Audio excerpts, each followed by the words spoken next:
Hey everybody, welcome to this webinar with Get My Graphics. Thank you so much for joining us. We have a great webinar today with Mike Parkinson, who is a PowerPoint MVP.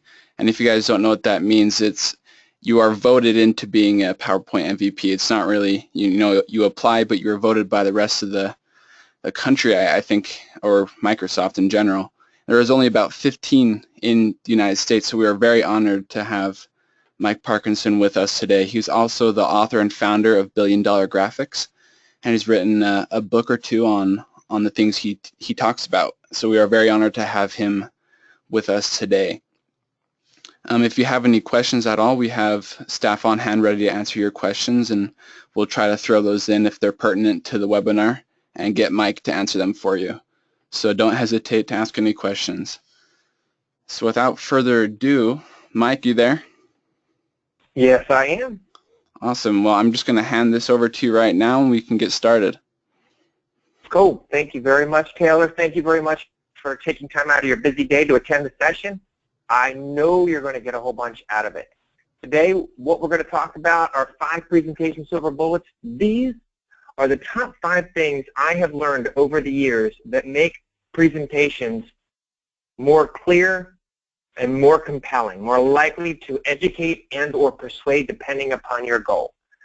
So the first silver bullet, very first thing that I've learned that is of critical importance when developing our content, when developing our slides, when developing our graphics for our presentations is to make sure that the benefit is blindingly obvious. The benefit can be implied or explicit. It should be explicit, but it can be implied. In this particular example, we have a slide. I'm going to show you a lot of examples to help support what I'm talking about when it comes to the 5 silver bullets. So this particular slide was sent to or given to hotels to get them to persuade them or motivate them to purchase a particular product. So looking at this particular slide, we're looking for the benefits. Where are the benefits to the target audience? It's free to hotels. That's pretty obvious. Easy to navigate. That sounds like a benefit. Saves on administrative work. We're talking about some benefits. All of what we see on the slide is a little overwhelming. And the benefits are kind of hidden within the text. So what I recommend is make sure that whatever benefits we put in our slides are very, very obvious. Don't make the audience have to figure it out. So instead, this is what I recommend. So we start the slide with, it's a better solution, in that it saves money, it's easier, and it's faster. So for example, it's free to hotels. Being free to hotels is going to save you, the audience, money. It has a user-friendly, intuitive interface. That's going to make it easier and faster. And we go through the features of our solution and then connect the dots between the feature, the functionality, and the benefit to the end user. So essentially, we're making sure that we put the benefits first and or they're very, very clear how what we're proposing will deliver these particular benefits. Another example, I highly recommend that the benefit is in the title of our slides. The title of our slide should give the audience a reason to care about our content. For example, the original title for the slide was the PRI Life Cycle. And I always play a little game. I say, all right, the PRI life cycle. We put that in place, and then I add the words, so that. We put the PRI life cycle in place so that you could save $1.2 million annually and process more applications. If that's the benefit of the PRI life cycle, then make sure we tell people as early as possible.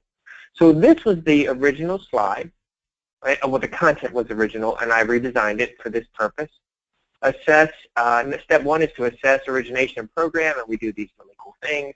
Step 2, we review financials, and we do some really cool stuff 3, there's a legal review. We do really neato stuff in-house for basic loans, maybe outsourced, etc. And then number 4 is we execute on the process. In this case, it's the loan. So doing it this way gives us very explicit or very specific benefits. For example, it's much more efficient. I can now do it in 5 days. And the audience knew that it normally took 2 weeks, so they immediately knew, well, that's more efficient. Lower cost, $800 per application. Normally it takes $2,000. And it has low risk of errors. There's only 1 in 1,000, where currently we have something else. Now, to the extent that the audience is educated in the comparison, we do or do not have to include that information. In this instance, we had a fairly educated target audience, so we didn't need to include that additional information. So the very first silver bullet, by far, is to put the benefits first. Make sure there's benefits. And some of us, oh, there's no benefits because I'm doing educational materials. And I challenge you, because I teach for ATD, which is the Association for Talent Development, which was once ASTD, and I teach for sales and marketing organizations. Here's what I've learned, that when it comes to education, persuasion requires education, by the way. And when it comes to education, our job is to not simply explain things, it's to explain things and it's to explain things and engage. In order to engage our learners, we must give them a reason to care. And therefore, we also need to include benefits. Why should you care about learning this? It must be implied or explicit. Number 2, the second silver bullet. So number 1 is making sure the benefits are very clear, implied or explicit. Number 2 is tell a story. There's an old saying that facts tell and stories sell. When I say sell, I don't mean to sell a product or a service. What I mean is to sell what we're communicating, to get buy-in, to get people to give a rat's patootie about what we're about to share. So here's an example of me telling a story. We have the old system, which has frequent outages. It's not really supported. It's costly. Training, it's slow. And then we have the new system, which is going to give us 99.9% uptime. It has free support. It's intuitive, and it's 79% faster. How do we get there? That's a challenge. Because getting from the old system to the new system, any change is risky, it's very dangerous. So what we put forth is a 4-step process to get us there. First thing we do is we analyze. The next thing we do is we plan. Then after we plan, we test. And then once we've tested and made sure everything's in place or works properly, we deploy.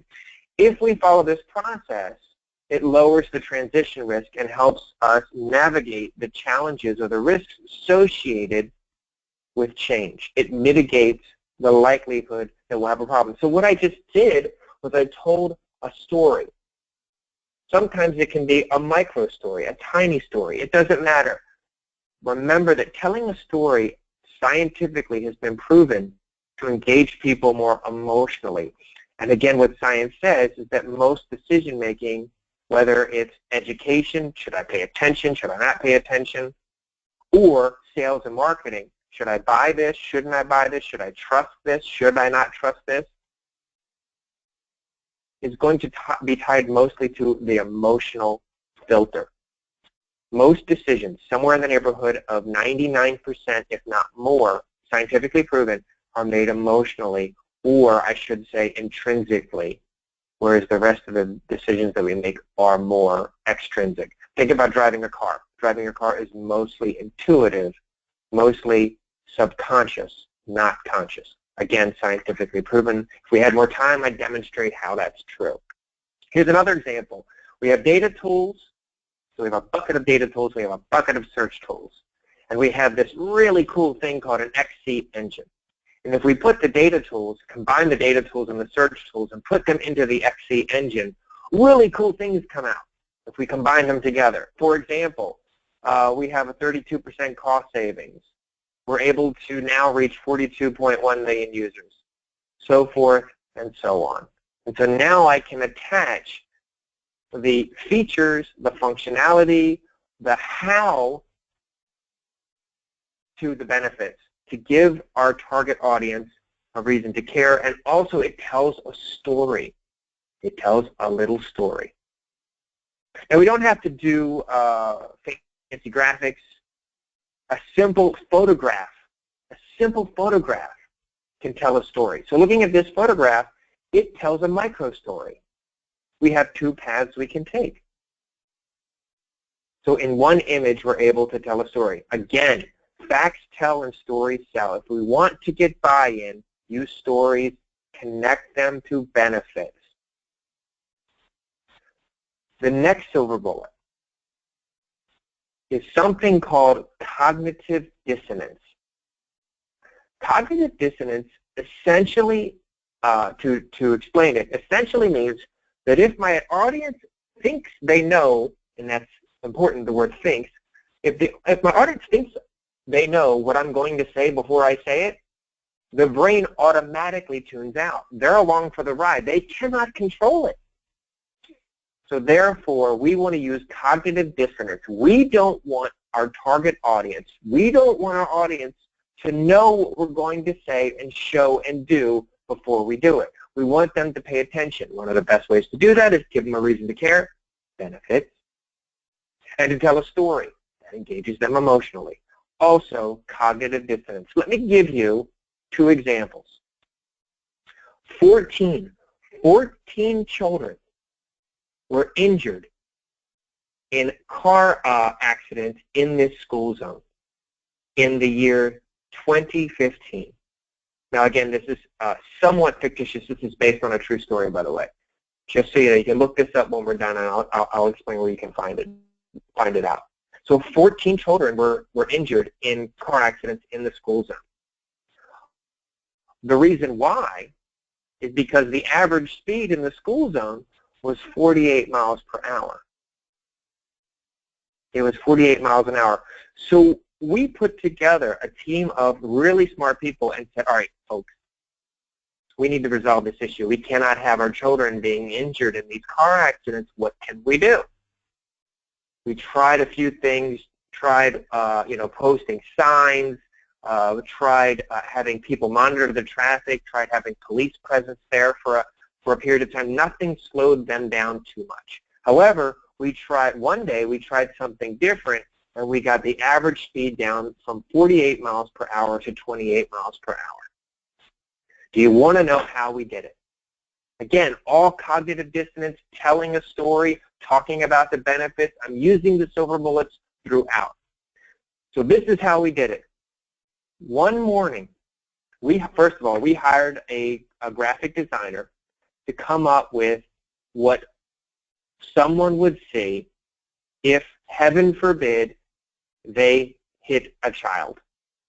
So I'm going to black out what they actually saw because it's too graphic, but they showed a picture of a child on someone's windscreen or windshield, which is horrible to see. It was literally showing the horror of hitting a child. Well, people were outraged. They said, oh my goodness, why would you do that? And they said, because we need to save lives and everything else we've done hasn't worked. It worked. If you go to the URL at the bottom of your screen, you can see the actual image. I'm not going to show it because it is very graphic. It's fictitious, yet it's very graphic, and it calls people to make the change. Another example.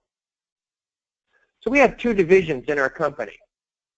We have the GDS division, which is very strong in certain areas and weak in sales and staffing.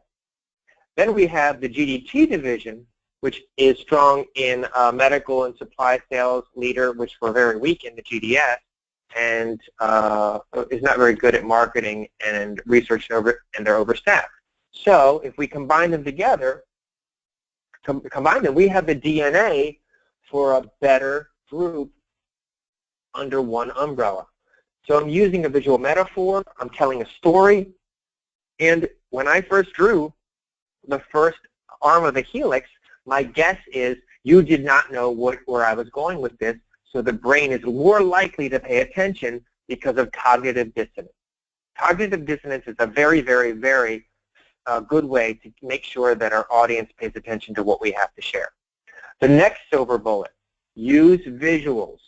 PowerPoint, Keynote, Prezi,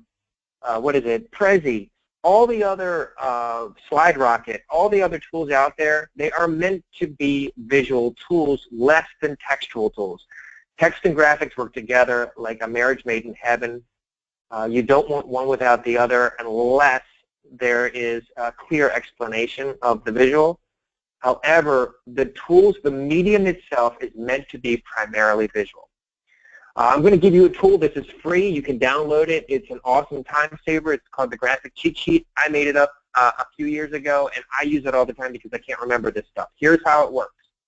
Every single graphic you and I will ever make in a PowerPoint presentation, in a keynote presentation, in a Prezi presentation, in any materials that we do will fit into one of the categories down the left side, be it hierarchy, architecture, or structure, process, or flow, etc. The columns, if the information is simple, we would choose a graphic type from the yellow column. If it's complex, from the orange column. If it's quantitative, amount, value, or time, we would choose from the blue column. So let's say you and I are working on a project, and you say, hey, Mike. And I say, what's up? You say, I need a graphic that shows relationship. And I say, what about a Venn diagram? And you say, oh, boy, am I tired of Venn diagrams. And I say, well, what about a puzzle graphic? And you say, woo, that's almost as bad. And so we find out that the information is a bit more complex. So I say, what about a funnel graphic? And you say, close, but not quite right. And I say, well, what about a pipe graphic? You say, hey, Mike, what's a pipe graphic? Well, you can see examples of these if you just use the Google or the Bing. Because I'm over 40, I have to use the in front of everything. It's a prerequisite. So I go to the Google or the Bing, and I look up pipe graphic, and there it is. Or if you go to Billion Dollar Graphics, you'll see examples of them. You say, not quite it. And I say, well, what about a spiral graphic? And you say, Mike, what's a spiral graphic? And I show you a spiral graphic, and you say, ha, biggity, that's exactly what I want. So now, rather than waste money and time creating a Venn diagram, a puzzle graphic, a funnel graphic, a pipe graphic, only to wind up with a spiral graphic, we can see it before we make it, so we're more likely to get it right. It helps us to make decisions when we're choosing from different graphic types. So I'm going to give you a process. So here's a process. A request order and damaged part arrives at our repair station. The part is repaired and shipped. The question is, does the client need the part? If the client does need the part, then the refurbished part is sent to the client within 24 hours. If not, then the refurbished part is sent to the warehouse for future needs. So that is a graphic type called a process diagram. This is called a road graphic. It communicates the same information in a different way. So number one, the request order and the damaged part arrives at the CGC repair station. The part is repaired and it's shipped. The question becomes, does the client need the part? If the client needs the part, then it is sent to the client within 24 hours. If the client does not need the part, then it is sent to the warehouse for future needs. Both of these graphics communicate the same information in different ways, and using the graphic cheat sheet, I'm able to pick and choose. It also helps us convert visuals or basic graphics that we would create in PowerPoint or Visio, it doesn't matter, into something a little more compelling. So here we have a standard process flow. Instead, let's use a visual metaphor. And then with this visual metaphor, it helps reinforce the messages without having to say them. So now I realize that this process is automated, repeated, much like a conveyor belt. So now without even saying that, all those attributes are assigned to my graphic. Another example would be that here we have a standard slide. This is something I'm used to seeing. And instead, let's redesign it with the graphic cheat sheet in mind. And by the way, the graphics, all the graphics were made by me that you're seeing, and then recently you can make, they're available through getmygraphics.com. If you're interested, check it out. Awesome website.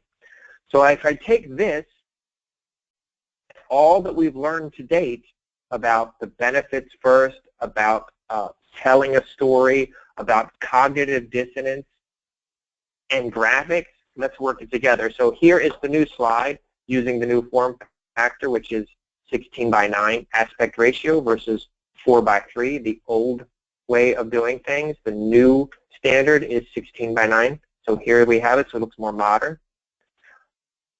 So we have our work-life benefits, and that includes parenting and child care resources, elder care services, financial counseling, legal consultation. We also have our short-term counseling. And by the way, if you notice, the title is Improve Employee Performance. For our target audience, that's exactly what they want. So if you want to learn about improving employee performance, target audience, here's how you do it. We also have short-term counseling. And lastly, but certainly not least, we have a 1-800 number. When you put these three things together, what we have found through testing and research is it improves the workplace health and morale, it improves performance, and reduces sick days. So that improves employee performance. So everything I've shared with you to date, everything I've shared with you so far is used in this particular slide. Perhaps we would use a visual to tell a story about, we have stage 1 is we plant the seed. Stage 2, we would talk about what happens when it germinates. Stage 3, stage 4, stage 5, we would begin to continue to tell the story of how we arrive at the end stage, which is going to deliver the benefits to our audience. Or perhaps we would use a visual metaphor of a iceberg. So we would talk about levels 1 through 5, but say that really the magic that's happening, really what's happening is underneath the surface, much like an iceberg. So if we look at it, we can start talking to what's going on that's supporting or the foundation for or beyond or behind the scenes, so that we're contextualizing by telling a story, using a visual metaphor, using a graphic. We're contextualizing it so that the audience is more likely to understand it, to remember it, and to adopt it, which is change. We want them to change. Most of the presentations we ever put forth are intended to ultimately affect some kind of change, including education. We can use infographics if we want to, as long as it's relevant to our audience and makes sense and tells a story. We can share, again, these are visuals. They're also telling a story. There's a little bit of cognitive dissonance that's going on. If you want to learn how to avoid conflicts, I'm going to teach you how they occur so that you'll be better able to avoid them. We can use visual metaphors like scale to help talk about comparison when we're comparing two things. Or perhaps we would use something that people know very well, which is a toolbox. Most people in the U.S., for example, are very familiar with a toolbox. So we take a bunch of disparate tools. We have our wrench, we have our screwdriver, we have our what do you call them? Oh, forget hammer. Me fell English, that's impossible. So essentially we have all these tools, we put them in the toolbox and we're able to access them and organize them, relatively speaking. So again, all those attributes are assigned to this visual metaphor, which tells a story, which also contextualizes our content, which is critical for the target audience to understand. Because remember, our target audience doesn't understand the content as well as we do because we made it. We wrote this presentation. We created the graphics. We created everything about them. Odds are we created the solution and the content we're presenting. No one knows more about it than we do. It is our job to make it understandable, easy to recall, and adoptable to be used by our target audience. Picking the right graphic is going to be important. So if we choose a graphic type, make sure that it's consistent with our message. Make sure that it makes sense. There are so many options, so many things, and that's why I created the graphic cheat sheet for you to download, for you to use. Choosing, and again, my favorite thing to do is make sure that the graphics are editable in PowerPoint. So if you look at the graphics that I make, I do everything in my power to make sure that I can edit them as needed so that I can make quick changes on the fly. There are so many different options out there. Use the graphic cheat sheet to communicate the information that you'd like to communicate.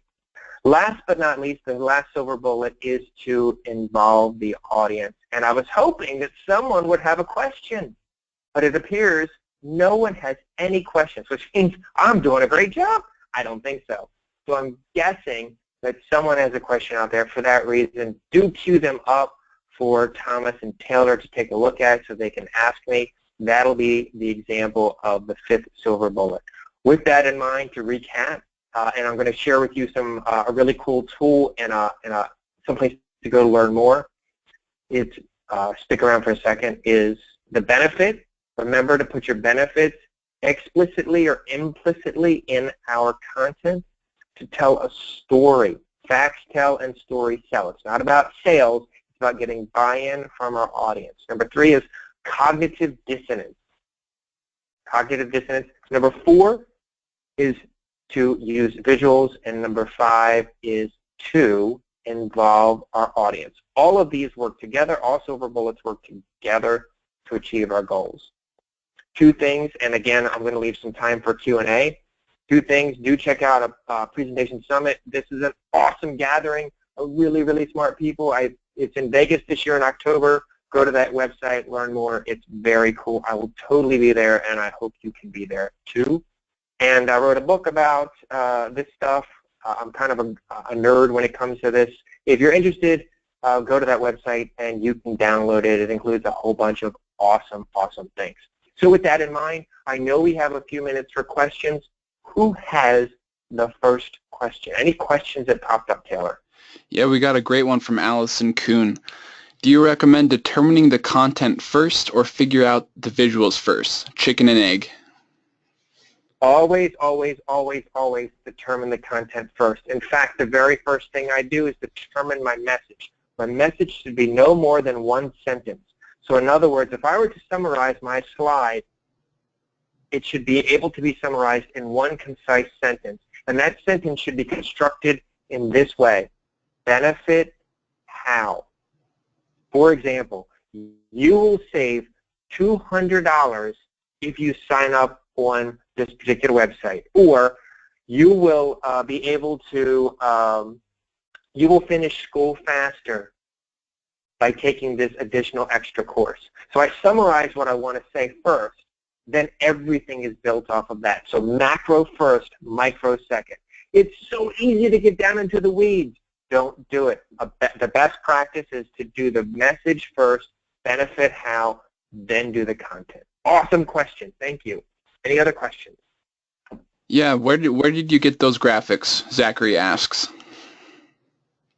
The graphics I made, and you can also get them from getmygraphics.com. Again, that's getmygraphics.com. They're available for download. I think there's 9,000 right now, soon to be more. Awesome, thank you. How would you, John Hipsley asks, how best to continue to learn what you are presenting? So where would John go to learn and to continue learning about what you just taught? I teach around the world, so do reach out to me. My email address is at the bottom of the screen right now. You can reach out to me. I'll tell you where I am, how you can get in contact with me, tell you other places you can go. There's other really smart people out there teaching this. My approach is slightly different than others. It just depends upon what's going to work for you. So do reach out. I'll point you in the right direction. Also, if you visit the $1 Billion Graphics website, there's a way to reach out to me and find out where I'll be teaching and how to get access to even more awesome stuff. Any other questions? I think that's it. I think you covered everything really well. So there's not a lot of questions. That's awesome. Hopefully that means I did a good job, and it doesn't mean I bored people to tears. No, you did great. Thank you so much, Mike, for your presentation. Again, this video will be recorded, and reach out to me, and a link will be sent to you if you reach out to me. And at a later date, it'll be placed on our website at getmygraphics.com. Thank you so much for everyone that's been here. We will keep the recording up for a little longer so you have time to ask questions, and we will answer it. but thank you so much for coming. And we will see you next time on the next webinar. Thank you very much, everybody. Thank you very much, Taylor and Thomas.